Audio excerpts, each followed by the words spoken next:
I used to believe Christmas had a sound, the low hum of people talking at once, forks touching plates, someone laughing too loud, someone else sighing because the turkey was dry. But that night, the sound I remember most was the sudden quiet inside my chest, the kind that feels like someone closed a door you didn't even know was open, because before anything happened, before anyone stood up or spoke or clapped, I was already tired in a way that sleep never fixes, tired from years of choosing peace over truth, tired from smiling when something inside me wanted to ask, is this really my life now? And maybe that's why when my daughter-in-law pushed her chair back and stood up with that confident little laugh, ha ha ha, the kind people do when they know they're about to be the center of attention, I didn't feel shock at first, just a slow, sinking heaviness like when you miss a step on the stairs but don't fall yet. And she raised her glass, not even looking at me, and announced it so clearly, so proudly, that the words didn't rush, they marched.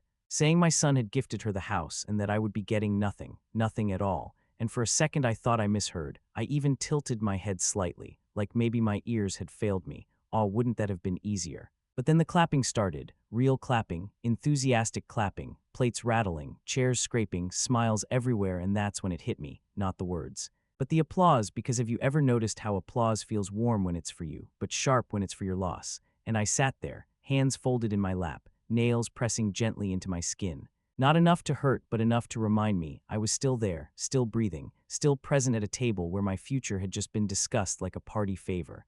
And I stayed quiet, not because I was weak, no, not that, but because something inside me whispered, wait. And I looked at my son, just briefly, just long enough to see his eyes flick away from mine.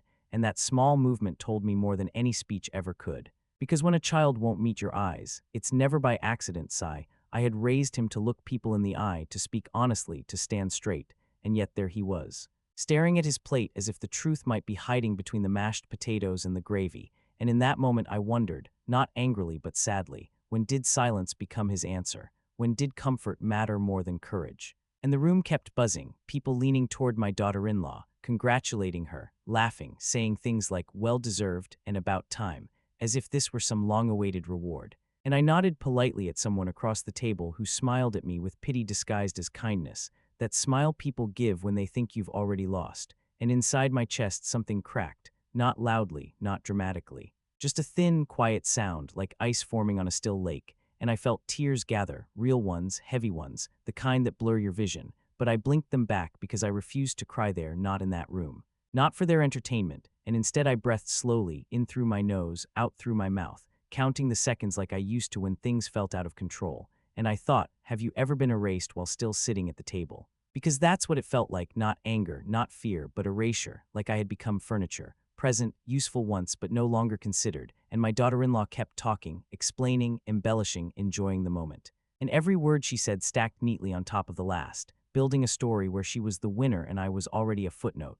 And the strange thing was, I could have spoken then, I could have interrupted, raised my voice, demanded respect. But something stopped me, not confusion, not hesitation, but clarity, because suddenly I understood something very clearly.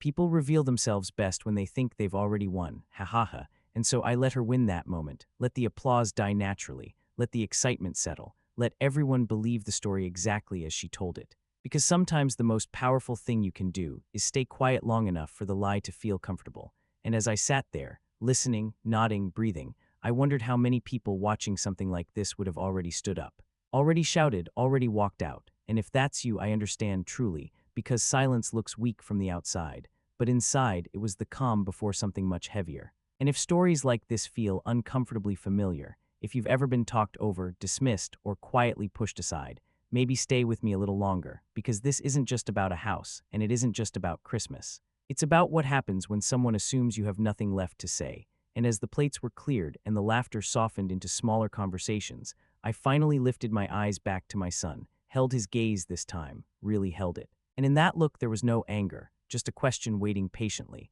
a question he already knew was coming. And as the room slowly settled back into noise, I realized something that made my hands stop shaking entirely.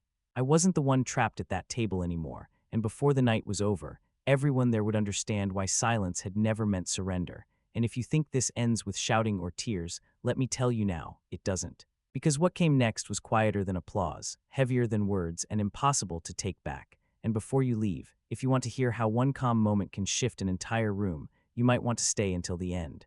Because some truths don't arrive loudly, they wait. After that moment, after the clapping faded and the plates were slowly pushed aside, something strange happened that people don't often talk about. The room didn't relax. It tightened, like everyone felt a shift but didn't know why. And I stayed seated, back straight, hands still folded, listening to conversations restart around me as if nothing important had just been said, and my daughter-in-law moved differently now, her shoulders higher, her steps lighter. Her voice louder than before, ha ha ha. She laughed again, that sharp, confident laugh, and each time she did it felt like she was testing how solid her new position was, like someone tapping a wall to see if it would crack. And I noticed how she started calling the house ours in casual sentences, slipping the word in as if it had always belonged there, and people nodded along, some out of habit, some out of discomfort, and I wondered, have you ever watched people agree with something not because they believe it, but because disagreeing feels harder? And I caught my son again, this time standing near the window, pretending to check his phone, scrolling without reading, sigh. His shoulders looked heavier than they had an hour ago, like the weight of the evening was finally settling on him, and for a brief second I thought he might walk over, say something, explain, but instead he turned slightly away. And that hurt more than the announcement itself, because betrayal doesn't always arrive loudly. Sometimes it just quietly refuses to defend you, and my daughter-in-law came closer to me then, leaning down just enough for others to hear, but not enough to sound cruel, and she smiled, that polite smile people use when they want to look generous, and said something about how I wouldn't have to worry anymore, how everything was taken care of, and I nodded slowly, because arguing would have made me look small, and I had already decided I would not look small again, and inside my chest I felt that familiar ache, awe, the one that comes when you realize respect can disappear faster than love, and I wondered how many times in life we confuse the two, how many times we accept disrespect because it arrives wearing a friendly face, and the night stretched on. Conversations overlapping, laughter popping up at the wrong moments, and I kept observing, quietly collecting details the way I always had, noticing how my daughter-in-law avoided certain questions, how she redirected conversations whenever ownership came up too clearly, how she never once looked directly at my son when she spoke about the house, and those small things told me what applause could not, because confidence doesn't rush. And insecurity fills space, and the more she talked, the more I understood that this victory of hers was fragile, like glass polished to shine but ready to shatter, and I sat there thinking, do you know how dangerous it is when someone believes a story without checking where it began?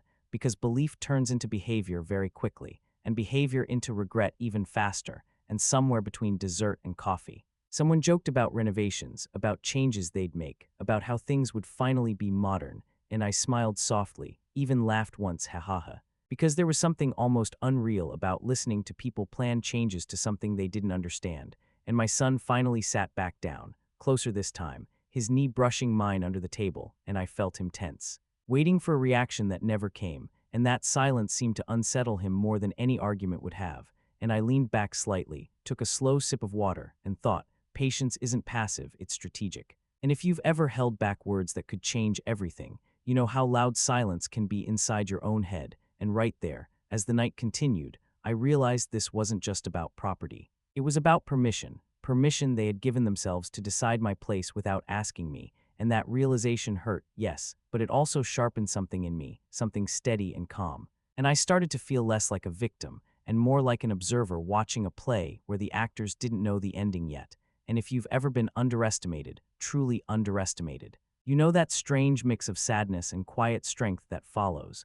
And if stories like this make you pause and think about moments where you stayed quiet when you were expected to disappear, maybe stay with me. Because what I didn't say that night mattered far more than anything I could have shouted.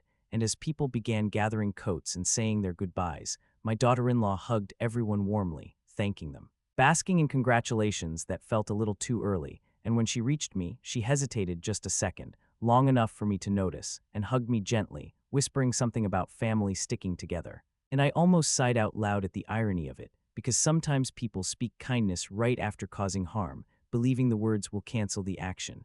And as I watched her walk away, arm linked with my son, I saw something in his posture that made my heart ache, not pride, not joy, but fear. And that's when I knew, with a clarity that surprised even me, that the truth was already pressing against him from the inside. And it was only a matter of time before it demanded air. And as the door closed behind the last guest and the house finally fell quiet, I remained seated for a moment longer, listening to the hum fade, feeling the stillness return. And I whispered to myself, almost laughing softly, ha ha ha, they think this story is finished, but what they didn't know was that the most important part hadn't even begun yet, because silence doesn't mean acceptance. And what I was preparing to say next would make every word spoken that night feel suddenly very small. And if you think this is where I break, where I give in or walk away, wait, because the next thing I realized changed how I looked at my own son forever. That night, after the door finally closed and the house settled into a quiet that felt heavier than noise, I didn't go to bed right away. I just sat there, staring at the same walls everyone had been so eager to divide and rename. And a strange calm washed over me. Not relief, not anger, just clarity. Because when people claim something so boldly, so publicly, it forces you to ask a very simple question. Did they ever have the right to give it away in the first place? And I let out a long breath, sigh, the kind that comes from finally understanding the shape of a problem. And I replayed the words in my head. Your son gifted me the house, not with disbelief, but curiosity, because gifts have rules, they always have. And the funny thing about rules is they don't disappear just because people stop respecting them. And as I sat there, memories lined up neatly, like papers waiting to be read, reminding me of how that house came to exist long before applause ever touched it, how it wasn't born from generosity or marriage or celebration, but from years of work, years of choosing stability over comfort, years of planning for a future I assumed would include respect. Maybe that was naive, but not careless, never careless. And I remembered signing documents at a small wooden desk, the pen scratching slowly because I always read twice before I signed once. And I remembered being told to keep copies, to keep records, to never assume people would remember what was fair when emotions got involved, ha ha ha. I almost smiled at that memory, because the advice had sounded dramatic at the time, and yet here I was, living inside its warning, and I realized something else too, something unsettling but honest. My son didn't just speak without authority, he spoke without knowledge, and that hurt more deeply than if he had been malicious, because it meant he had made promises he didn't understand. And promises made in ignorance can be just as damaging as lies. And I wondered, have you ever watched someone confidently explain something they never actually checked, and felt that strange urge to interrupt, not to argue, but to protect them from what's coming next? Because confidence built on assumption collapses fast, and the more I thought about it, the clearer it became that this wasn't a single moment of cruelty. It was a chain of assumptions stacked neatly on top of each other, each one unchallenged, each one applauded, until it looked like truth. And somewhere between remembering and realizing, I felt my shoulders relax for the first time that evening, because when the ground beneath you is solid, it doesn't matter how loudly someone claims it's theirs. And I stood up slowly, walked through the hallway, touching the walls lightly, not with sadness but with familiarity, because this place had always responded to care, not entitlement. And I paused near the doorway where laughter had spilled earlier, thinking about how quickly joy can turn into arrogance when people feel protected by numbers. And I asked myself quietly, why do people clap for things they don't understand? And the answer came easily, because clapping feels safer than questioning, and questioning requires responsibility. And responsibility was exactly what my son had been avoiding all evening, and that realization stung, yes. But it also explained his silence, his stiff posture, his refusal to meet my eyes, because fear doesn't always look like panic. Sometimes it looks like agreement, and I leaned against the counter, letting that thought settle. And I felt a small, unexpected laugh slip out, ha ha ha, because the irony was almost too perfect. They thought ownership came from speaking first, when in reality it comes from standing last, and the more I connected the pieces, the more I understood that the true mistake wasn't the announcement. It was the assumption that I would respond the way they expected, loud, emotional, defensive, and by not doing that, by staying calm, I had already disrupted the story they were telling themselves. And if you've ever noticed how people grow uneasy when you don't react on schedule, you know how powerful that can be, because unpredictability exposes weakness. And suddenly, the applause made sense, not as support, but as reassurance. Reassurance they needed more than I did, and I found myself thinking about how often children confuse permission with ownership, how easily they blur lines when comfort is at stake, and it broke my heart a little. Because I hadn't raised him to take shortcuts, I had raised him to ask questions. Yet here he was, trapped in one he couldn't answer, and the house around me felt quieter now, not empty, just waiting. Like it knew something important was coming. And as I turned off the lights one by one, I realized that while everyone else had gone to sleep believing the story was settled, I was wide awake, holding the full picture in my hands. And there's a strange power in being the only one who knows the ending, because it allows you to choose not just what to say, but when, and timing, I've learned, is the difference between noise and impact.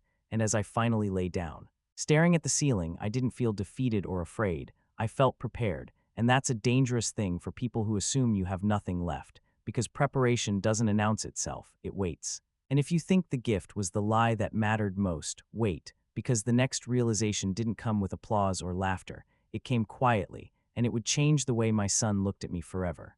By the next morning, the house felt different, not because anything had changed, but because I had, and I moved through the room slowly, making tea, listening to the kettle hiss sigh, letting the steam fog the window for a moment before wiping it clear, and I kept thinking about how quickly people expect answers, how uncomfortable silence makes them, and how often silence is mistaken for weakness, when really it's just time doing its work. And as I stood there with my cup warming my hands, I asked myself something honestly.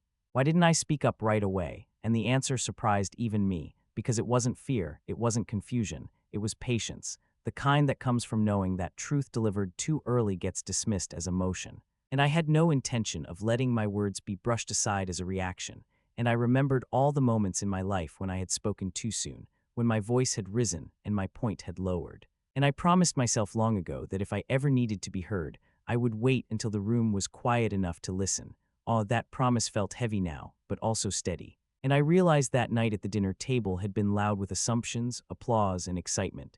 And in that noise, truth would have drowned. And so I stayed silent, not to protect them, but to protect the truth itself. And I wondered, have you ever held onto something important, not because you were afraid to share it, but because you knew the timing wasn't right yet? And as the morning light filled the hallway, I noticed how every decision I had made over the years led back to this moment, every document signed carefully, every conversation noted, every instinct to prepare instead of react, and I almost laughed, ha ha ha. Because patience often looks like inaction to people who don't understand strategy, and yet strategy is exactly what separates regret from control. And as I sat down at the small table by the window, I thought about my daughter-in-law's face when she made that announcement, the certainty in her voice, the way she assumed authority could be claimed simply by saying it out loud, and I realized something uncomfortable but true. She had never expected resistance because she had mistaken my kindness for consent, and that misunderstanding was the root of everything, and I felt a quiet sadness for my son because by choosing silence, he had placed himself in the narrow space between truth and convenience, and that space always collapses eventually, and I wondered how many people live there, nodding along to things they know are wrong just to avoid a moment of discomfort, not realizing that discomfort delayed multiplies, and the house stayed still around me, as if waiting for instructions, and I took a deep breath, feeling the calm settle deeper, because I wasn't preparing for an argument, I was preparing for a reckoning, and there's a difference between the two. Arguments are about volume, reckonings are about clarity, and I knew clarity required restraint, not speed. And if you've ever watched someone rush to defend themselves only to lose credibility in the process, you understand why I chose to wait, because truth doesn't need urgency. It needs space, and as the day went on, messages started coming in, subtle ones, casual ones, people asking how I was feeling, offering sympathy dressed as politeness, and I replied kindly, briefly, never correcting anyone, never confirming the story either, and that confused them more than anger would have, because people expect reaction, not composure, and I felt a small, almost amused smile form, ha ha ha, because I could sense the unease growing, the questions forming behind their words, and by evening, I knew the silence was doing exactly what it was supposed to do. It was creating room for doubt, and doubt is the beginning of truth. And as I sat alone again, the sky darkening outside, I whispered to myself, not yet, because sometimes the strongest move is refusing to rush the moment that will change everything. And if you're wondering whether staying quiet cost me anything, whether it hurt to hold back when I could have spoken, yes, it did. It hurt deeply, but pain endured with purpose becomes strength, and strength changes outcomes. And if you think silence is passive, if you think waiting means losing, stay with me, because the moment I finally spoke, it wouldn't sound like anger or defense. It would sound like certainty, and that kind of sound echoes longer than applause ever could. It happened without warning, without a raised voice or dramatic pause, and maybe that's why it worked, because when the moment finally arrived, it felt almost ordinary, like something small slipping into place, and we were all gathered again. Not for celebration this time, but for convenience, for clearing things up, or at least that's what they thought. And I sat across from my son, watching his fingers tap lightly against the table, a habit he had since childhood whenever he was nervous, and I felt a strange mix of tenderness and resolve. Sigh, because no matter how old children get, there's always a part of you that remembers holding their hand when they were afraid. And I leaned back slightly, listening to my daughter-in-law speak with that same confidence, that same casual ownership of everything in the room, and she talked as if the future had already signed its name, and the longer she spoke, the clearer it became that everyone was waiting for me, not to interrupt, but to comply, to nod, to confirm the story they had already accepted, and that expectation hung in the air, thick and heavy. And I realized then that this was the moment silence had been preparing for, not confrontation, but focus.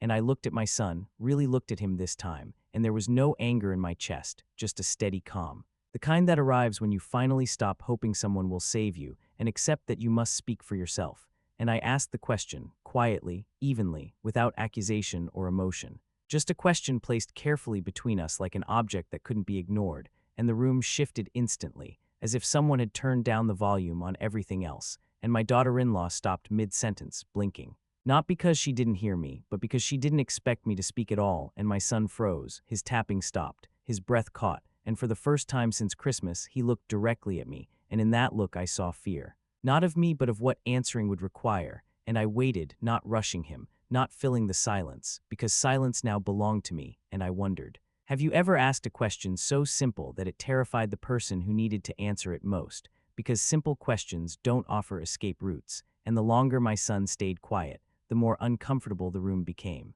Chairs shifting, eyes darting, people suddenly interested in their phones, ha ha ha. It was almost unbelievable how fast confidence dissolves when certainty is challenged, and my daughter-in-law laughed softly, trying to smooth it over. Saying it was obvious, saying everyone already knew, but her voice lacked the sharp edge it had before, and that told me everything because truth doesn't need defending, lies do, and I leaned forward just a little, not threatening. Not aggressive, just present, and I repeated nothing, I added nothing, I simply waited, and if you're still here listening to this, maybe you felt that moment too. When you realize the most powerful thing you can do is let someone face their own words. And if stories like this make you feel less alone in moments where you stayed quiet longer than people expected, you might want to stay with me. Because what followed that question wasn't loud or dramatic. It was slow, painful, and impossible to undo. And finally my son swallowed hard, opened his mouth, and closed it again, awe and in that hesitation. I understood that the answer he was afraid to give wasn't just about the house. It was about everything he had avoided admitting, and the room felt smaller then, tighter, like it was holding its breath,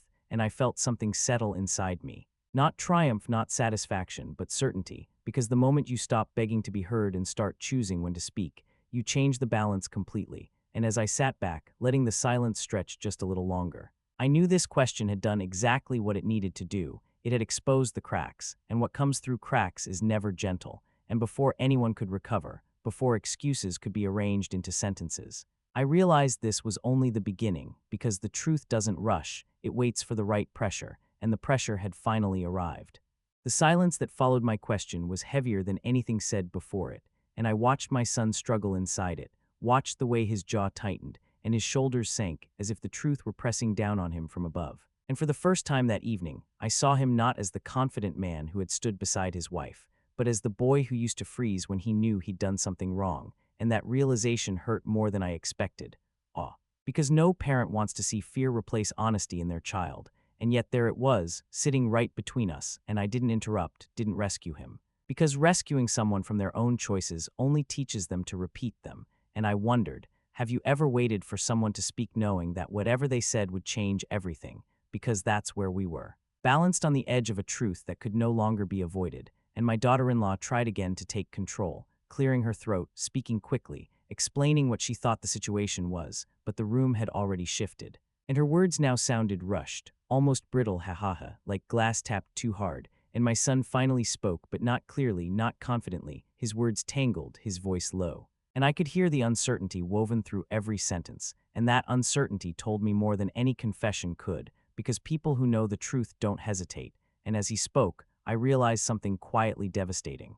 He wasn't protecting her, he was protecting himself, protecting the version of himself that didn't have to admit he'd promised something he had no right to promise, and that understanding softened my anger but sharpened my resolve. Because fear explains behavior, but it doesn't excuse it, and I felt my hands tremble just slightly, not from nerves, but from the weight of years suddenly lining up behind this one moment, and I took a slow breath, sigh, grounding myself because this wasn't about punishment, it was about responsibility, and I watched as the room reacted to his uncertainty, faces shifting, confidence draining, people exchanging looks that said something isn't right. And that's when I knew the truth had already begun doing its work, because doubt spreads faster than lies ever do, and my daughter-in-law's posture changed, her voice rising just a bit, defensive now, accusing circumstances instead of facts. And I thought, isn't it strange how quickly authority crumbles when questioned? And if you've ever seen someone unravel not because they were attacked, but because they were asked to explain themselves, you understand the power of that moment. And my son stopped speaking altogether, his silence now different from mine, not strategic, but exposed, and I felt a quiet sadness settle in my chest, because this was the cost of choosing comfort over clarity. The cost of letting someone else speak for you, and as the room filled with awkward murmurs and unfinished sentences, I stayed calm, not because it didn't hurt, but because pain doesn't need to be loud to be real. And I realized then that whatever happened next, whatever words were spoken or documents revealed, the most important truth had already surfaced. My son had been afraid to say no, and that fear had nearly cost him everything. And if you think fear ends once it's exposed, it doesn't, it just changes form. And as I watched him sit there, caught between the story he told and the truth he avoided, I knew the next step wouldn't come from anger or confrontation. It would come from something far more difficult to face, evidence. And the moment that evidence appeared, there would be no more room for hesitation, because truth, once invited in, doesn't leave quietly.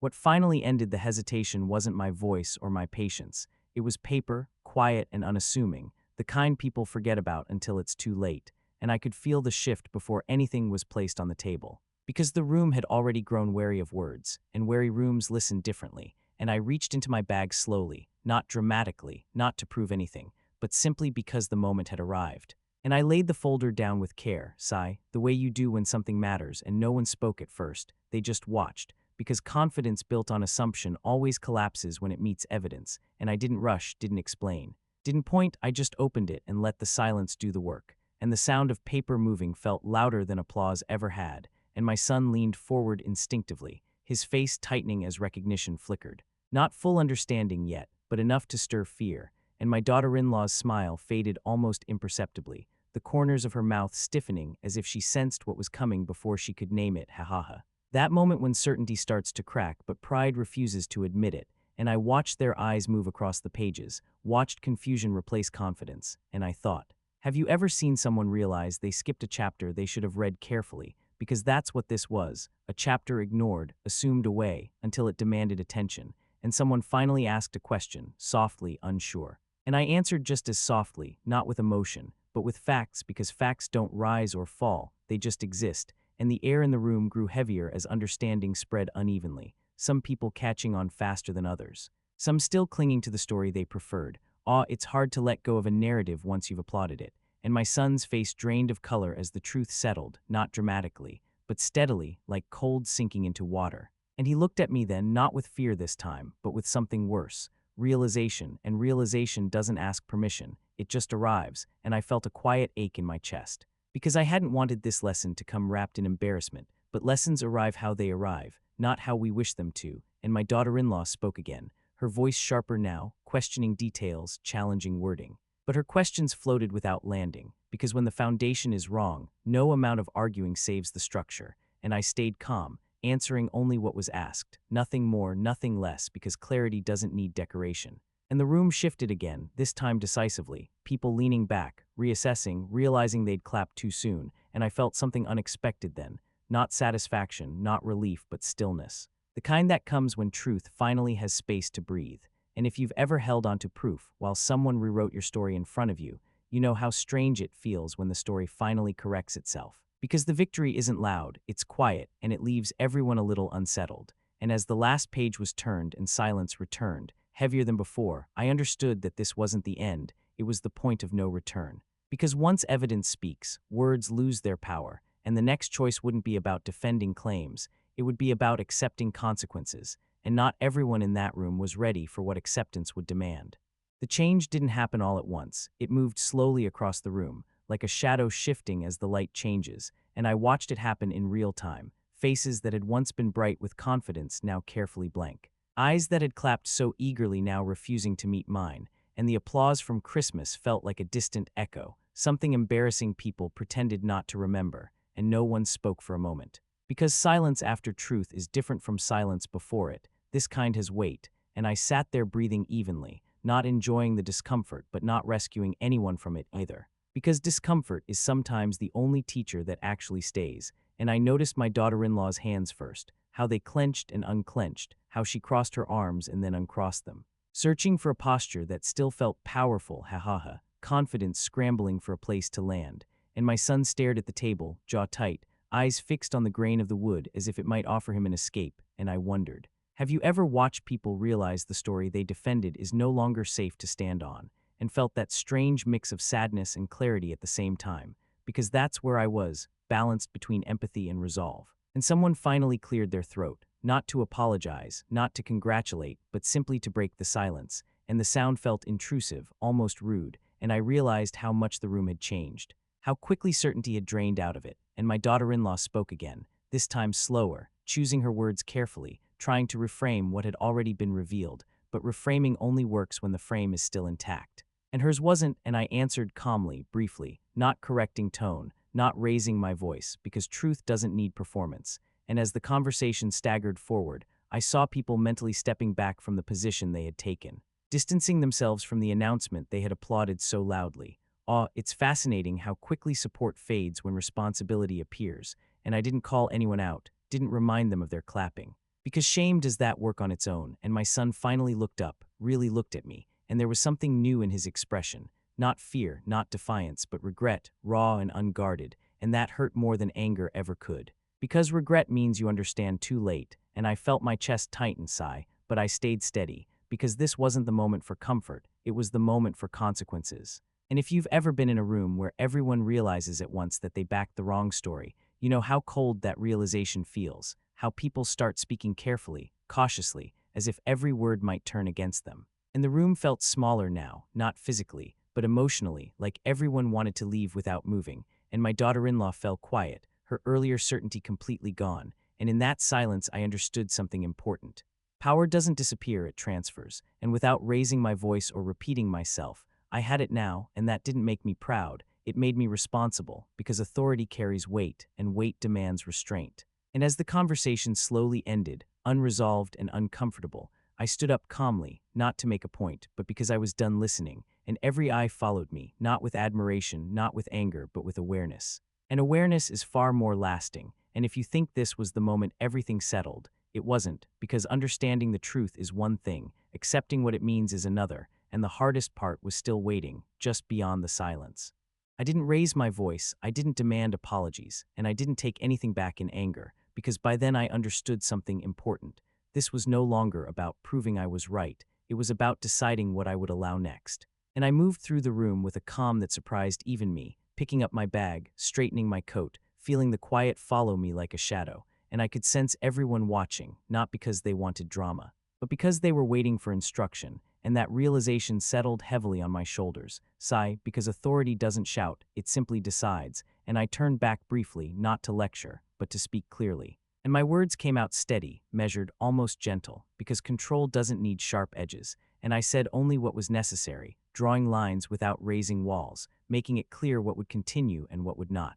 And no one interrupted me, not because they agreed, but because clarity leaves little room for argument, and my son listened with his head bowed slightly, the posture of someone finally understanding the cost of avoidance. And I felt a deep ache in my chest, all because no parent wants to teach this kind of lesson, but lessons arrive when they must, not when they're convenient, and my daughter-in-law sat very still, no longer searching for words, no longer trying to reshape the moment, because she could feel the balance had shifted and was unlikely to return, and I realized then that I wasn't taking revenge, I was taking responsibility. And there's a world of difference between the two, because revenge is fueled by anger, and responsibility is fueled by resolve, and if you've ever had the chance to strike back and chose instead to stand firm, you know how much strength that requires, and the room felt strangely lighter after that, as if tension had finally found a place to rest, and I walked toward the door, pausing only once not to look back, but to speak one final sentence, a sentence that wasn't harsh but wasn't soft either, just honest, and that sentence landed quietly, but it changed the air completely because it made something very clear.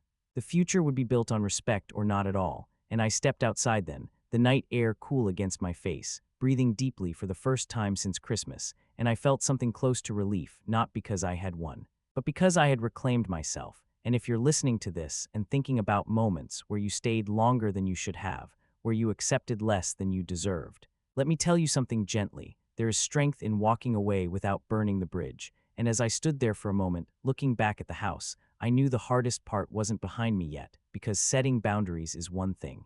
Watching others live with them is another, and the final truth about what they lost and what I gained was still waiting to be understood. Time has a way of revealing what moments try to hide, and as days passed, then weeks, I began to see clearly what that night had truly taken from them and what it had quietly returned to me. And it wasn't the house, not really. It was something far less visible and far more permanent. And I woke up one morning feeling lighter than I had in years, not because the situation was resolved perfectly, but because I no longer carried the weight of pretending everything was fine. Sigh, that kind of pretending exhausts you in ways you don't notice until it's gone, and I moved through my days calmly, answering messages when I chose, declining invitations that felt hollow, and I noticed how quickly the tone around me had changed, how certainty had turned into careful politeness, how people spoke differently now, choosing words more thoughtfully. And that told me everything I needed to know, because respect doesn't always announce itself. Sometimes it just returns quietly when you stop begging for it. And my son reached out eventually, not with demands, not with assumptions, but with hesitation, and that hesitation spoke louder than apologies ever could. And I listened, truly listened, without rushing to forgive or condemn, because healing isn't a performance, it's a process. And I realized something important then. They hadn't just lost a house they thought they owned. They had lost the illusion that they could decide my place without my consent, and illusions are comforting until they break, and when they do, they leave people standing in unfamiliar truth. And that truth can be uncomfortable, even painful, but it's also necessary. And I thought about that Christmas dinner often, not with bitterness, but with clarity, because it marked the moment I stopped shrinking to keep others comfortable. And if you're listening to this and wondering whether silence can ever be strength, let me tell you, silence chosen is powerful, silence forced is not, and learning the difference changes everything. And there were quiet moments when sadness still surfaced, when I wished things had unfolded differently, when I wished respect hadn't needed proof to exist, but wishing doesn't rewrite reality, accepting it does. And I accepted that what they lost wasn't just access or control, it was trust, and trust once broken doesn't shatter loudly. It erodes slowly, grain by grain, until one day you realize it's gone. And what I gained in its place was something steadier, something that didn't depend on approval or applause. I gained peace, and peace is not dramatic. It doesn't clap or cheer, it simply stays. And before I end this, let me say this softly, especially if this story touched something personal in you. If you've ever felt invisible in a room full of people, if you've ever stayed quiet because speaking felt pointless, your silence doesn't define your worth, your choices do. And if you want to hear more stories like this, stories about quiet strength, patience, and dignity, you're welcome to stay here with me, because sometimes the loudest victories are the ones that don't need an audience. And as I look back now, I don't remember the applause. I remember the moment it stopped, and in that stillness, I finally heard myself.